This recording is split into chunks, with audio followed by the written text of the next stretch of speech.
migraine. And I thought it was because I was tired, because I'd been up doing surveillance in Scotland the day before. And so I thought it was because I was tired. And so I got home and I took some tablets and I went to bed, and I woke up in the middle of the night and I felt dreadful. I felt so poorly. I felt sick, but not like I couldn't describe it. The feeling in my stomach was horrific, and my head was crippled. You know when you've got such a headache, you can't stand up and you're like this. And so I took some more tablets and I went back to bed. And next morning, I still felt dreadful, and I was trying so hard to carry on with my day, but I felt so ill. And then Monday tea time, I was talking to my friend, the demonologist, and then I clicked. And I thought, I felt ill since I've been at Druids. This is a demonic attack. And I knew exactly what was going on. And then he said, you cannot fear it. You cannot fear what's going on. You really, really need to, you've got to be strong. Don't show it any fear. And I kind of did that. And he sent me some prayers to say. And it dissipated. It was the weirdest thing. And it dissipated. And I was like, what on earth? So, but I think it wasn't the Monday, it was the Tuesday night. I felt poorly for 2 days. 2 days I felt really, really unwell for. And it literally dissipated. It just went. The following week I went back to Druids, and I went with a friend of mine. We went to walk the dogs and to show him what we've come across and things like that. And he's been my best friend for about 13 years. Really, really good friend. So we went to walk the dogs and for a walk around there. And we're walking along, and I'd been there about 5 minutes. And it wasn't a warm day. It was really embarrassing, actually. But we were walking along, and I had just like a little gilet on and a little flimsy T-shirt. And I started sweating. And I was sweating and sweating to the point where it was dripping off my face and it was running down my back. And I was like, why is it so hot today? And I got in such a fluster. Yeah. And my friend goes, Lou, but it's like 11 degrees. And he said, look around. There was people there with big coats on and things. Yeah. And no joke, I was dripping. You know when you get it all down your back and your top goes wet in that V? I was like this, dripping off, and I was flustered, and I was like, what on earth? And I got myself in a real fettle. And in my bag, I've got this little electric fan. So I sat down on this bench. I pulled my boots off, and I sat there with bare feet on this bench with this fan, right? And I've gone all goose pimply talking about it. And I was just, he said, are you sure you're all right? No joke, my hair was soaked. Yeah. I was soaked. And I kept wiping myself on my sleeves and things. And he was like, are you okay? Like, you look grim. And I couldn't figure out what was going on. Again, couldn't figure out again. And it took me about half an hour of sitting on this bench with this fan to cool down, right? And then I pulled my boots back on and we left. And I was like, that was weird. And when we left, I felt fine again. And I was like, a bit strange. And then again, I was talking to my friend and he went, demonic attack again. And I thought, right, okay, this is Joseph. I really, really need some protection now. Can we sort this out? Come round, my sister, come round. So me and my girls went to Joseph's and he baptized us. He's got a pool at his house and stuff, and he does it there. And it was beautiful. It was just stunning, and the atmosphere was beautiful. And I recommend it to anybody. Before I did so much work on SRA, I didn't understand how much faith leads you in your life and how much of the Bible is relatable. Joseph's fabulous son, he's got a gorgeous son, he's 15 and he's amazing, and he was laughing at me because I didn't know how to read a Bible. I've never been to Sunday school. I was not an ideal student at high school. A rebel. To put it nicely, I was a rebel. I was not an academic. I could not sit in a room and be told, do this, do this, do this. I just thought, no, mate, I've got better things to be doing. My brain is too busy to be sat doing laborious stuff. It just didn't sit right with me. I couldn't deal with it.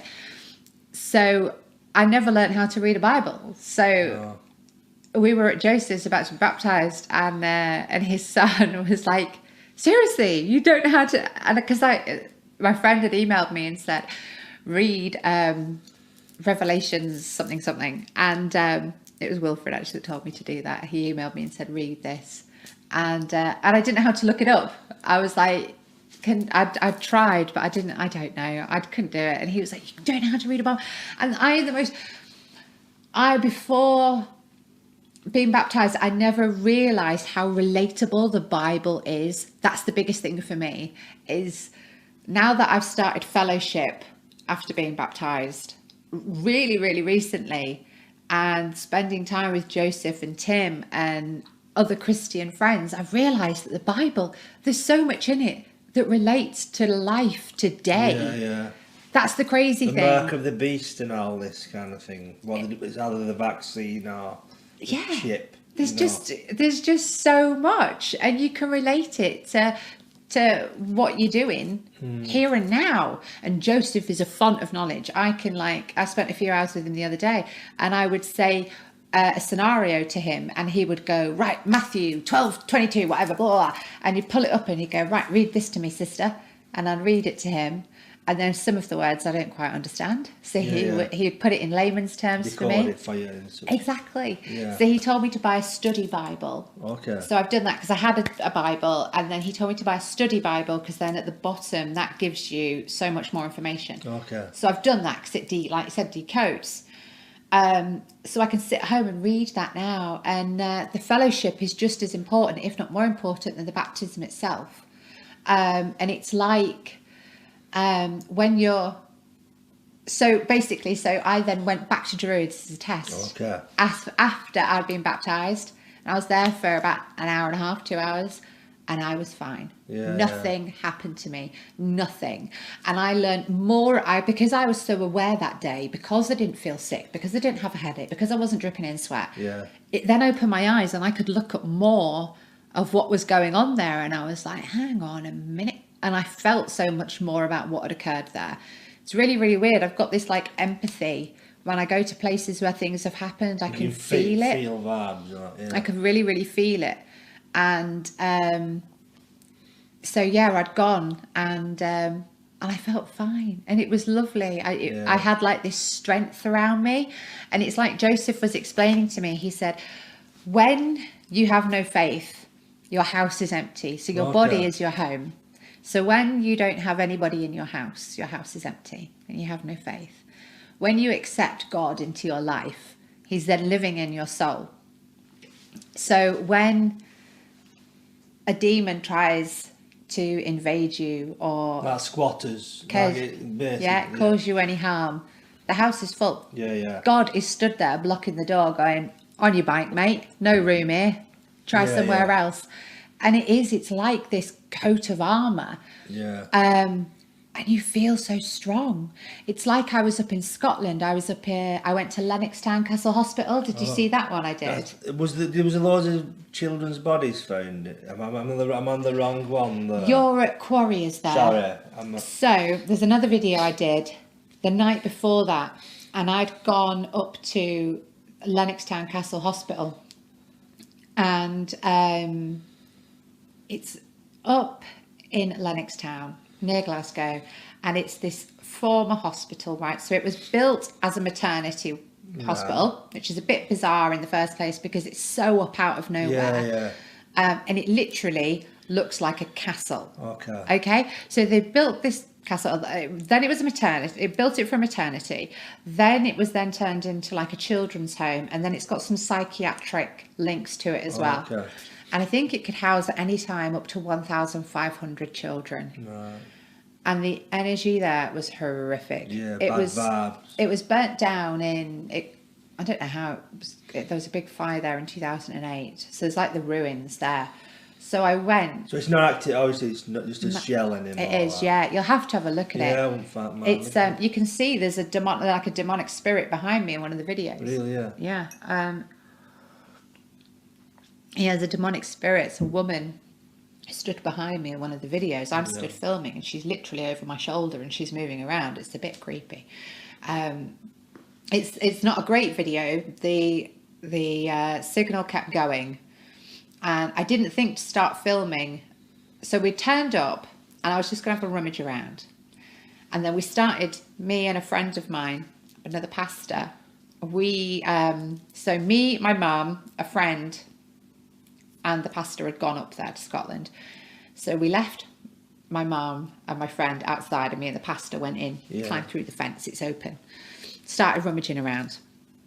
And then I was in there and I was like, oh my God, I really should share this place. Just because it was so dark and so, you could feel the sadness, that I thought, if I share it, people who are here may come forward and tell us about this place. So when I first got there, I'd had my phone on charge in the car and I had 45% battery. And we'd gone, and you can climb up into like the main bit of the hospital. And then there was like a tunnel down here. So you had to climb down the rubble and then drop off a ledge, and then you can go under this black tunnel. All right. So it was a bit creepy. So I was with a pastor. So I was like, I've got God here. He is in me. And I felt empowered. It was really cool, because normally I'm a bit like, oh no, I'm going to do this because I have to. Because it was literally a black tunnel you couldn't see. Right. And so we were like, yeah, let's go and have a look. So we climbed down, jumped off, went through this tunnel, and then we'd gone through the other rooms and stuff in this like basement. And where the building had a fire, all the ceilings that were left were all bowing and stuff like that. And it wasn't ideal to be in there. It was not ideal. Health and safety standards. I know, right? So, and I thought, I need to film this. But I didn't want to climb all the way back out, start at the beginning. So I thought, I'm just going to go from where I am. And it suddenly got so dark. It was light when we got there, but it suddenly just went really dark. But I thought, I'm here, I need to share it. I'm not driving 3 hours back up to Glasgow to do it next week in the daytime. So I started doing this live. And I had so much interference. It kept glitching and stuff like that. People were commenting, going, I've lost you, Lou, da da da da da. And then my mum was with my friend. And there was this spirit walking around near my friend, and because my friend can feel it and see it, and she kept turning her back on it, and then it walked around the back of my mum, and so she's like this, trying to turn away, and she's trying her best to ignore it.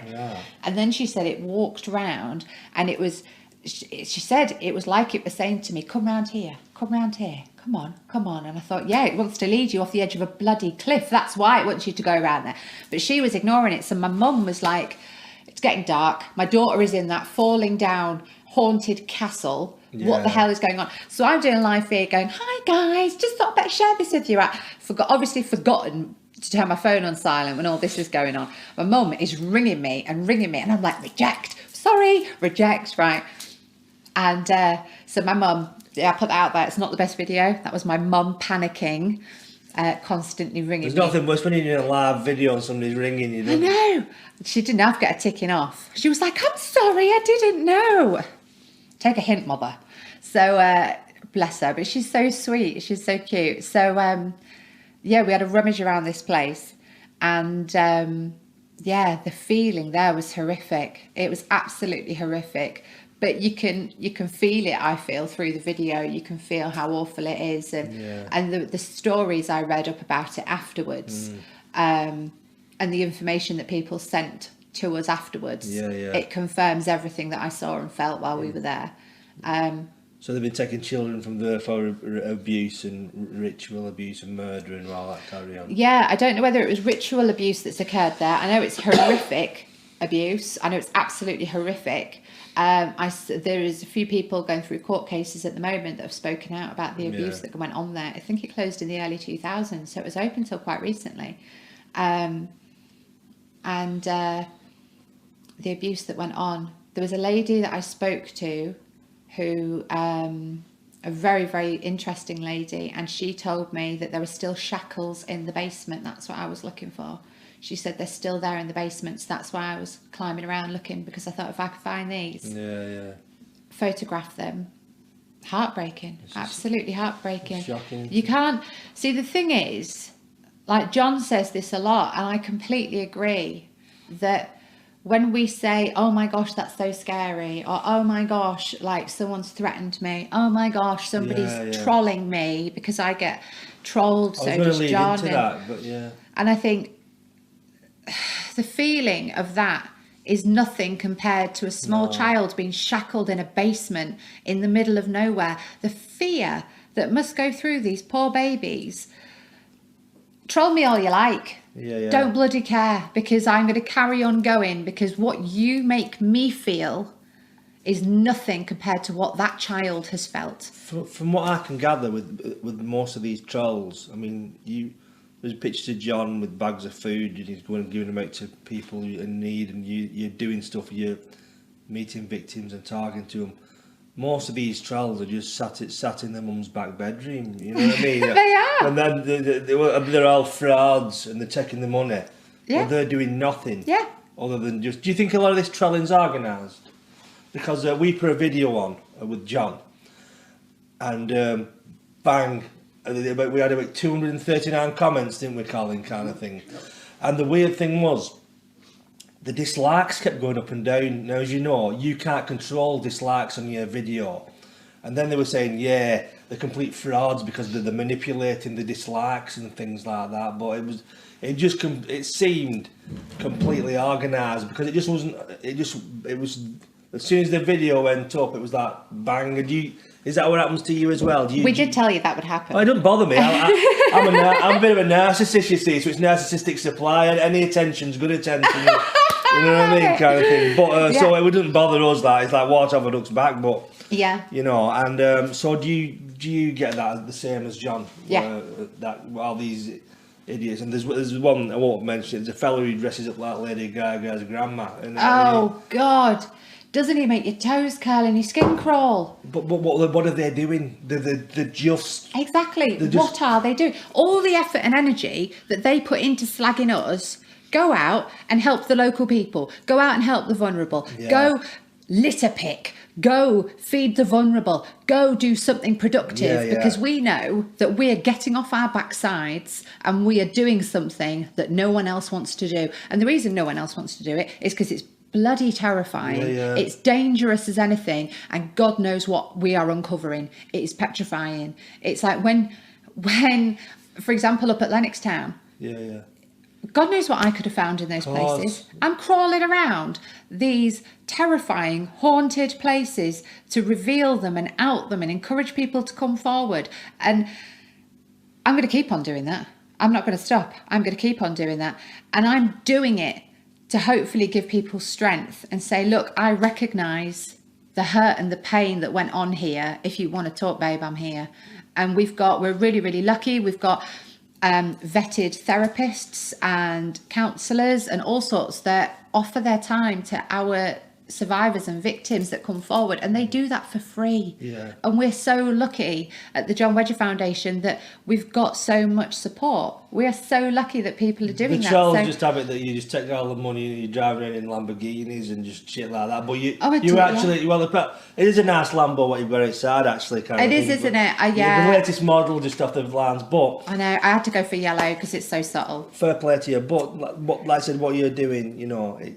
They're doing absolutely nothing, just sat at home with a cup of soup and a roll up, you know what I mean? Exactly. But I think what a lot of people don't understand is all we rely on is donations, right? So each week, an average week for me, I'll probably drive 400 or 500 miles. And some of that is off donations, the rest is out of my own pocket. And it's the same with John. Wherever we go, we do it out of our own pockets. I've got a friend, right, who's got a cleaning company, and some days I will go and scrub toilets with her so that she can then put some fuel in my car to pay for me to go to a protest. That's how desperate I am to keep going, because I'm not going to stop. I can't afford to I can't afford to do this, and I just on donations and things like that. So we've got to find a way. So she will give me 40 quid in fuel to get me to Manchester and back. And that's how desperate times are. Like I'm a single mum, 2 girls, and I don't have spare money. So trolls can sit at home and they can bitch and they can moan and they can criticise us for this, that and the other. But I'm sorry, darling, what are you doing? But in karma points, it's like the Tesco club points, but in karma, you're racking up loads of good karma kind of thing, and it'll all come back You know, on you what you do. I'm not making light of it. It's all good energy. It's all good what you're doing, and that will all come back. I know that's not the reason you're doing it. Yeah. You know, but just leave them to it. They're all puddled down. Oh, I know. See, I think because I've seen how badly my granddad was trolled, it doesn't bother me that much. I look at the videos and laugh a lot of the time, especially the man dressed as the woman. And there's another guy. Do you think they're organised, or do you think they're mentally stable? But do you think they're paid other than universal credit? Do you think they're on any payrolls, or are they just cranks? I think there's a combination. Yeah. I think there is a combination. But I've lost my thread now. We was on about trolling and. Yeah, because I've seen how badly my granddad got trolled for what he was exposing. I do laugh, and I do laugh with my friends and say, you know what? We're on to the right thing. It's a badge of honour. Yeah. You want to troll me, go for it, because that means that I'm putting a bit of heat on you and you don't like it. And there's another group who's, they're called SAF. Okay. Right, based in Leeds. Ugh, horrific, absolutely horrific. And they post rubbish about me on Twitter every other day. There's this man sat hiding behind a laptop whose face you never see, probably in his mum's back bedroom. And he writes all these articles slagging me off, slagging my granddad off, slagging John off because I work with John. Yeah. You never see his face. He doesn't turn up at protests to come and have a conversation with me face to face. People have got, all these trolls have got that opportunity. You know where we're going to be. We'd say that we're going to be at Glasgow, that we're going to be at Nottingham, we're going to be at Manchester. You know what? Instead of writing rubbish online, come and have a conversation with me. Yeah. Come and talk about it. Get it out in the open. In the words of Oscar Wilde, there's only one thing must have been talked about, and that's not being talked about, kind of thing. You know what I mean? Yeah. It's just, it is what it is. But thank you very much, Lou, for coming down to see us today. It's been brilliant. Have you anything you'd like to say before we wrap up? Or anything? I don't think so. No, that's fine. Thank you. I'd like to thank this week's donators to the channel. I've got the names here. No one's donated, but thanks very much. I appreciate that. You know, I'll carry on. Subscribe to the channel. If you have any links below, we'll put a link to the Wedgie Foundation below the video. Have you any other links you'd like to? Oh, Wilfred's page. Wilfred's page. You've got a YouTube page as well, haven't you? No, I just team up with John. Okay. Yeah, I team up with John. Put one for Wilfred on. Wilfred Wong's page on it as well. Thank you very much for watching. We'll see you next week. Hopefully we'll have a better hairstyle. Thank you. I thought you were going to say hopefully have a better guest. No, nothing like that. But the final closing thought is don't go to bed with wet hair and sleep safe. Thank you very much. Goodbye. Thank you. Thank you very much.